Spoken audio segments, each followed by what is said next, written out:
Telugu digital media network లో political కేటగిరీలో number 1 కేవలం 72 గంటల్లో 1,50,00,000 వ్యూస్ పైగా పాపులర్ టీవీ నెట్వర్క్. నమస్తే, వెల్కమ్ టు పాపులర్ టీవీ. ప్రస్తుతం మనతో పాటు డిప్యూటీ మేయర్ శ్రీశైలజ రెడ్డి ఉన్నారు. మాట్లాడదాం.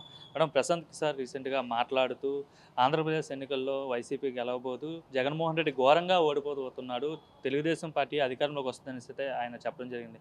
ఆయన చెప్పిన దానిపైన చాలా పెద్ద ఎత్తున చర్చ జరుగుతుంది. ప్రశాంత్ కిషోర్ చెప్పింది నిజం అవుతుందని అయితే చాలామంది చెప్తున్నారు. ఎట్లా చూడొచ్చు ఈ అంశాన్ని?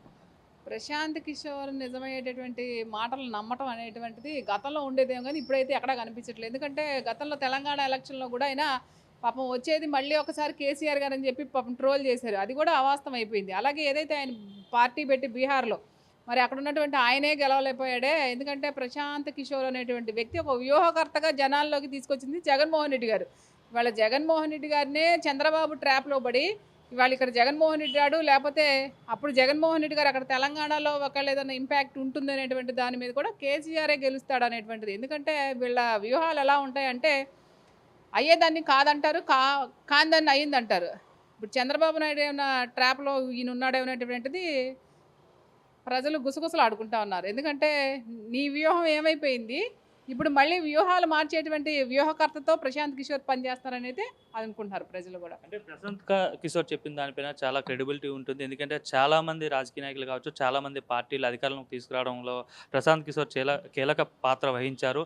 రీసెంట్గా అంటే జగన్మోహన్ రెడ్డి 2019లో అధికారంలోకి రావడానికి కూడా ప్రశాంత్ కిషోరే పనిచేశాడు కాబట్టి వచ్చిందని చెప్తున్నారు. దీనివల్ల వైసీపీ పార్టీ పైన పూర్తి అవగాహన ప్రశాంత్ కిషోర్కి, అలానే ఆంధ్రప్రదేశ్ ప్రజలపైన అవగాహన ఉంది. ఆయన చెప్పింది నిజమవుతుందని చాలామంది అంటున్నారు.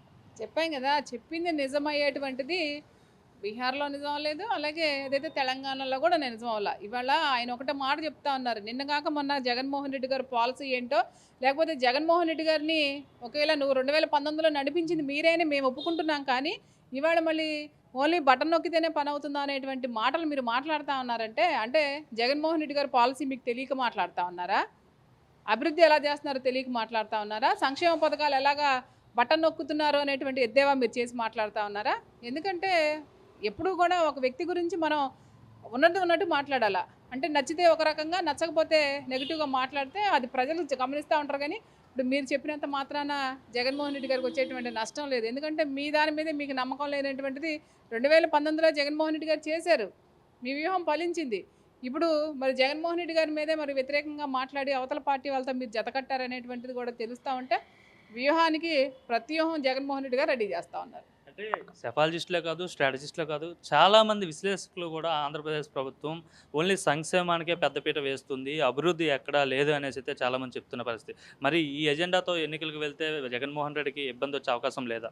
అట్లా ఏముండదండి. ఇప్పుడు విభజన చట్టంలో మనకు ఏవైతే ఉన్నాయో అవన్నీ కూడా రావటం అనేటువంటిది కొంచెం లేట్ అవుతున్నప్పటికీ కూడా జగన్మోహన్ రెడ్డి గారు ఒకటే చెప్తా ఉన్నారు, ప్రతి ఒక్క పేదవాడికి నేను సంక్షేమం అందించాలి, ప్రతి ఒక్క పేదవాడిని కూడా ఆర్థికంగా బలోపేతం చేయాలనేటువంటి దాంతో వెళ్తూ ఉంది. అలాగే దాంతోపాటు అభివృద్ధి కూడా జరుగుతూ ఉంది. ఎక్కడ జరగట్లేదండి అభివృద్ధి? ఏ నియోజకవర్గానికి వెళ్ళినా కూడా సుమారుగా 400-500 కోట్ల రూపాయల ఈ 5 సంవత్సరాల కాలంలో ఒక్కొక్క నియోజకవర్గానికి జరిగింది అంటే అది జగన్మోహన్ రెడ్డి గారి క్రెడిట్ కాదని అడుగుతా ఉన్నాం.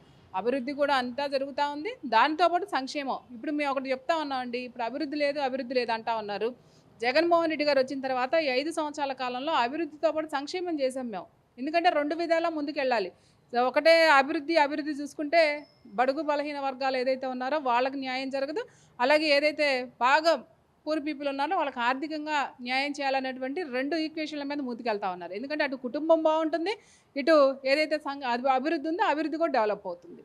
చంద్రబాబు నాయుడు వస్తేనే రాష్ట్రం సుభిక్షంగా ఉంటుంది, అభివృద్ధి పదంగా ముందుకు సాగుతుంది. ఎందుకంటే చంద్రబాబు నాయుడు అంటే ఒక పక్క అభివృద్ధి, ఒక పక్క సంక్షేమం రెండూ కూడా నడిపించగలడు. అందుకే చంద్రబాబు వస్తేనే బెటర్ అని చాలామంది అంటున్నారు కదా. అంటే చంద్రబాబు గారు వస్తే బెటర్ అనేటువంటిది ఎవరైతే ఉన్నారో వాళ్ళకి పాపం చంద్రబాబు నాయుడు గతంలో చాలా లబ్ధి పొంది ఉంటారు ఆయన ద్వారా. ఎందుకంటే వాళ్ళ అమరావతి ఏదైతే చంద్రబాబు నాయుడు వస్తే అమరావతి డెవలప్ చేస్తే వాళ్ళ ఏదైతే కమ్యూనిటీ ఉందో ఆ కమ్యూనిటీ ఒకటే లాభపడుతుంది.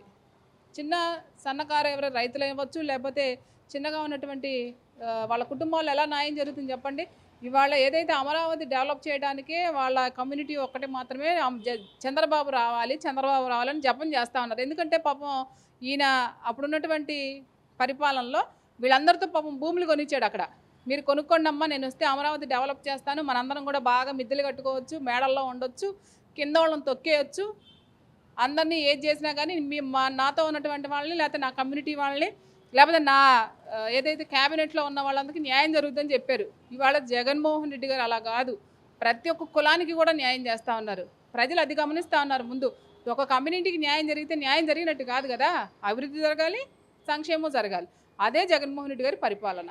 అంటే ఇప్పుడున్న ప్రజలు జగన్మోహన్ రెడ్డి పైన పూర్తి వ్యతిరేకతతో ఉన్నారు. అందుకే చంద్రబాబు కావచ్చు, పవన్ కళ్యాణ్ కావచ్చు నిర్వహిస్తున్న సభలకు పెద్ద ఎత్తున ప్రజాస్పందన వస్తుందని వాళ్ళు చెప్తున్నారు.